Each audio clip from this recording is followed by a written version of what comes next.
पवित्र रूप जगत जननी भारत माता और आज के इस 78वें स्वतंत्रता दिवस की विद्यालय परिवार की ओर से सभी को हार्दिक और बधाई और शुभकामना। और जिस स्वतंत्रता दिवस को आज हम मना रहे हैं उसके बारे में भी थोड़ी सी चर्चा कर लेते हैं। अगर ये स्वतंत्रता दिवस जो 78वां है उसी के साथ साथ भारत ने बहुत कुछ इसके साथ झेला। अगर ये विभाजन नहीं हुआ होता तो क्या हुआ होता, इस पर थोड़ी सी मैं 2-3 मिनट की चर्चा आप लोगों से करता हूँ। अगर विभाजन नहीं हुआ था तो ये देश नहीं बनता, ना भारत होता, ना पाकिस्तान होता और ना बांग्लादेश होता, और तीनों देश क्या होते, एक भारत देश होता।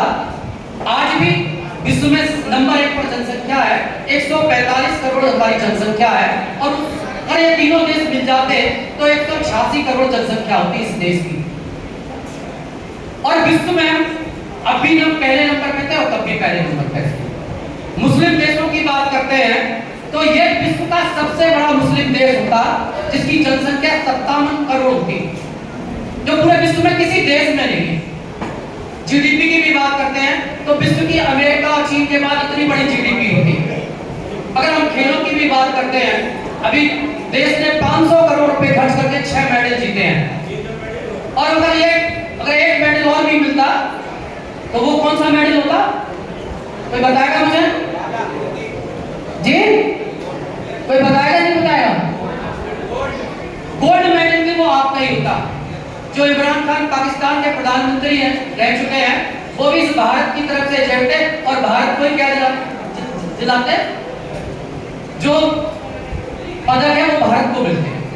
तो ऐसी इस देश की स्थिति थी, और जो देश ने झेला, ऐसे उस युद्ध में 10 लाख लोग शहीद हुए।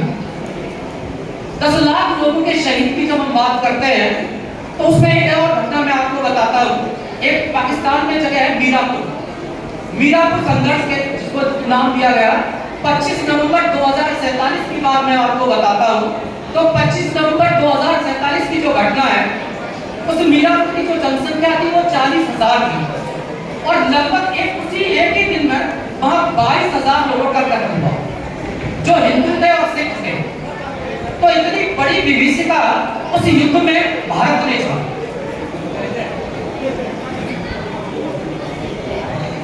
तो इतनी सारी घटनाओं को हमने झेला, बहुत सारे युद्धों को हमने देखा।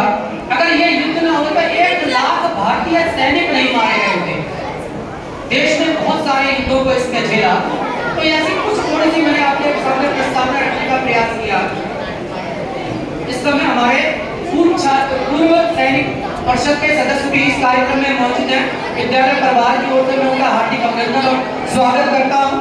अतिथि परिचय की श्रृंखला में आज के मुख्य अतिथि श्री मुनीश गुप्ता जी, जो हमारी मातृ समिति है उसके मंत्री हैं, शिशु शिक्षा समिति बुलंदशहर के।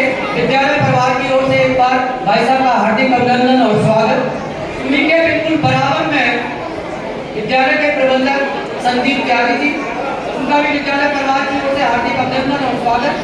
उनके बिल्कुल बराबर में रामोत्कार बंसल जी, हमारी जो प्रबंध समिति है उसके सम्मानित सदस्य हैं, भाई साहब व्यवसायी हैं, उनका भी विद्यालय परिवार की ओर से हार्दिक अभिनंदन और स्वागत। उनके बराबर में अशोक कुमार जी भाई साहब, उनका भी भाई साहब व्यवसायी हैं, समाज सेवी हैं, विद्यालय परिवार की ओर से हार्दिक अभिनंदन और स्वागत। और ऐसे ही हमारे जो पूर्व सैनिक हैं, बहुत सारे सैनिक हैं, उनका भी है, और खासतौर से दुष्यंत दांगू जी हैं, राघव जी हैं, उनका भी मैं इस विद्यालय परिवार की ओर से हार्दिक अभिनंदन और स्वागत करता हूं।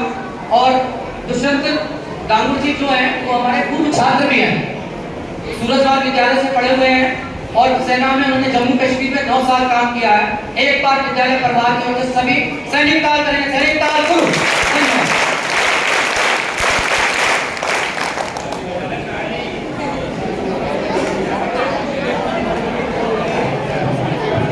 सावधान, स्वस्थ है, सावधान। हमारे प्रधान साहब जी ने